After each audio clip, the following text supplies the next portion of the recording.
Hello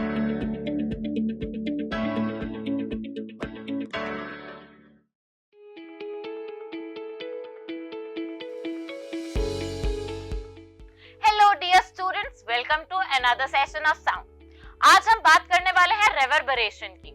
रेवर्बरेशन क्या होता है, इसके क्या एडवांटेजेस क्या डिसएडवांटेजेस है, वो सब हम आज के सेशन में डिस्कस करेंगे। सबसे पहले ये पिक्चर देखते हैं। आप सब ने कभी ना कभी किसी ना किसी सेमिनार हॉल में या किसी लेक्चर हॉल में किसी की स्पीच सुनी होगी या कोई लेक्चर अटेंड किया होगा। तो आपने क्या कभी नोटिस किया है कि जो ओरेटर की वॉइस होती है, जो स्पीकर की वॉइस होती है, वो हमें उस हॉल में काफी डिफरेंट सुनाई देती है उनकी ओरिजिनल वॉइस से। ऐसा क्यों होता है? ऐसा होता है रेवर्बरेशन की वजह से। अब ये रेवर्बरेशन क्या होता है? Reverberation is the phenomena of the persistence of sound after it has been stopped. मतलब साउंड हमारी सोर्स से रुक भी गई है, लेकिन उसके बाद भी स्पेस में साउंड परसिस्ट कर रही है। अब ये क्यों होता है? It is due to multiple reflections of sound. अलग अलग सरफेसेस से साउंड रिफ्लेक्ट होती है। कैसे सरफेस हो सकते हैं? वो फर्नीचर भी हो सकता है, वो पीपल, एयर, वो कुछ भी सरफेस हो सकता है जहां से साउंड रिफ्लेक्ट होती है एंड स्पेस में परसिस्ट करती है। इस फिनोमेना को हम बोलते हैं रेवर्बरेशन। तो सुनते हैं रेवर्बरेशन हमें कैसा सुनाई देता है और एको कैसा सुनाई देता है। सबसे पहले reverberation. Testing testing 1 2 3 1 2 3 testing testing 1 2 3 1 2 3। Okay, तो अब देखते हैं एको कैसा सुनाई देता है। हेलो। आपने कुछ डिफरेंस नोटिस किया दोनों में? रेवर्बरेशन में साउंड कैसी सुनाई दे रही थी और एको में कैसी सुनाई दे रही थी? तो चलिए इनके डिफरेंसेस समझ लेते हैं। रेवर्बरेशन is persistence of sound in space after original source has stopped। मतलब सोर्स ऑफ साउंड रुक भी गया है, स्टॉप भी हो चुका है, तब भी साउंड स्पेस में परसिस्ट कर रही है। और एको क्या होता है? Echo is the repetition of sound caused by reflection of sound waves. एक सरफेस से साउंड वेव्स रिफ्लेक्ट हो रही है और हमें अपनी ही आवाज दोबारा सुनाई दे रही है, उसे हम एको कहते हैं। रेवर्बरेशन जो है वो लॉन्गर ड्यूरेशन का होता है, क्योंकि साउंड बार बार रिफ्लेक्ट होती है एंड ये सारे मल्टीपल रिफ्लेक्शंस जो हैं वो इकट्ठे ब्लेंड हो जाते हैं। इसीलिए रेवर्बरेशन की जो साउंड है उसका ड्यूरेशन थोड़ा लॉन्ग रहता है। एंड एको जो है वो शॉर्टर ड्यूरेशन का होता है विद डिस्टिंक्ट रेपिटेशंस। यहाँ पे जब साउंड वेव्स रिफ्लेक्ट होती हैं तो हमें अलग अलग रेपिटेशन सुनाई देती है और उस हर एक रेपिटेशन का जो ड्यूरेशन होता है वो काफी छोटा होता है। Reverberation is caused by multiple reflections of sound waves off surfaces in an enclosed space। एक enclosed space में reverberation होता है। साउंड जो है वो अलग अलग सरफेस से बार बार रिफ्लेक्ट होती है, जिसकी वजह से आवाज गूंजती है। Echo is caused by a single reflection of sound waves off a surface। Echo में एक ही बार रिफ्लेक्शन हो रहा है और हमें अपनी ही आवाज दोबारा सुनाई दे रही है। फॉर एग्जाम्पल, रेवर्बरेशन होता है कॉन्सर्ट हॉल्स में, ऑडिटोरियम्स में या लार्ज रूम्स में। एंड एको जो है वो माउंटेन्स में, कैनियंस में, केव्स में और टॉल बिल्डिंग्स में हमें सुनाई देता है। तो चलिए अब बात करते हैं रेवर्बरेशन की।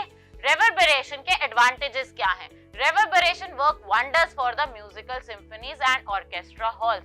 ऑर्केस्ट्रा हॉल्स में और म्यूजिक में रेवर्बरेशन के बहुत ज्यादा एडवांटेजेस होते हैं। अगर सही अमाउंट में रेवर्बरेशन है तो it greatly improves the sound quality. हमारी जो साउंड की क्वालिटी है वो बहुत ज्यादा इनहैंस हो जाती है। इसीलिए ऑर्केस्ट्रा हॉल्स के कंस्ट्रक्शन के टाइम पे साउंड इंजीनियर्स को भी एम्प्लॉय किया जाता है so that they can look after the reverberation time of that hall. अब इसके डिसएडवांटेजेस देखते हैं। कई बार it becomes hard for listeners to understand the speaker. क्योंकि आवाज बार बार गूंज रही है, वर्ड्स रिपीट हो रहे हैं और रिपीट होके ब्लेंड हो रहे हैं, तो अलग अलग वर्ड समझना लिसनर के लिए बहुत मुश्किल हो जाता है।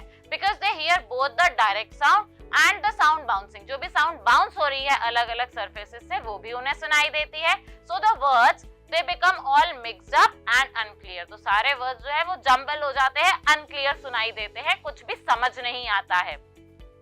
अब देखते हैं एप्लीकेशंस रेवर्बरेशन की। तो एप्लीकेशन मैंने जैसे आपको बताया, म्यूजिक इंडस्ट्री में इसका बहुत बड़ा एप्लीकेशन है।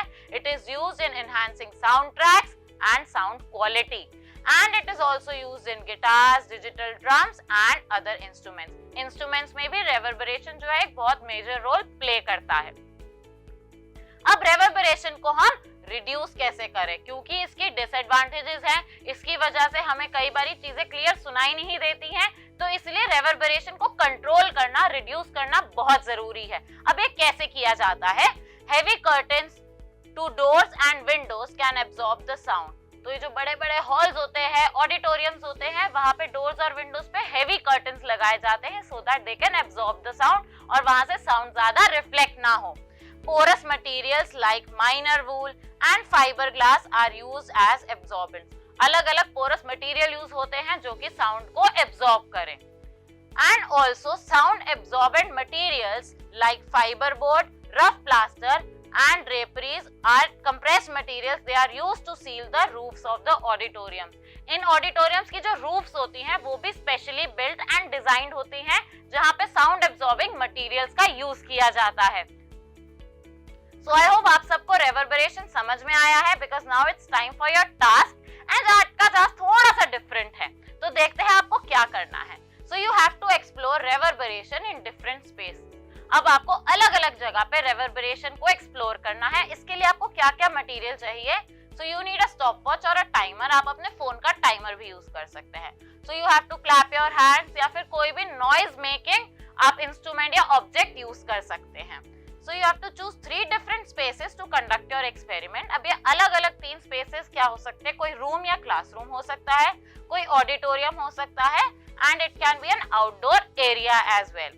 तो सबसे पहले फर्स्ट स्पेस में आप जाएंगे, आप सेंटर ऑफ द रूम में खड़े होंगे and you will clap your hands loudly. आप जोर से आवाज निकालेंगे या क्लैप करेंगे and you will listen to the sound as it reverberates in the room. आप फिर रेवर्बरेशन सुनेंगे, स्टॉपवॉच ऑन करेंगे एंड सुनेंगे कि रेवर्बरेशन कितनी देर तक साउंड जो है वो परसिस्ट करती है और कितनी देर बाद इट कंप्लीटली फेड्स अवे। और आप इस टाइम को नोट करेंगे, इस टाइम को हम कहते हैं रेवर्बरेशन टाइम। और यही प्रोसेस आप बाकी दोनों स्पेसेस में भी रिपीट करेंगे and you will note down your observations. आप रेवर्बरेशन टाइम नोट करेंगे एंड इसके बाद हम इस डेटा को एनालाइज करेंगे। अब आप इसके बाद इसको एनालाइज कैसे करेंगे? So you will find out which space had the longest reverberation time. तो उन तीनों में से किस स्पेस का सबसे लंबा रेवर्बरेशन टाइम था और आपको क्यों लगता है ऐसा था। एंड इंटेंसिटी, रेवर्बरेशन की क्या इंटेंसिटी भी डिफरेंट थी, कहीं पे ज्यादा इंटेंस था, कहीं पे कम इंटेंस था, and you have to find out the reason also for the same.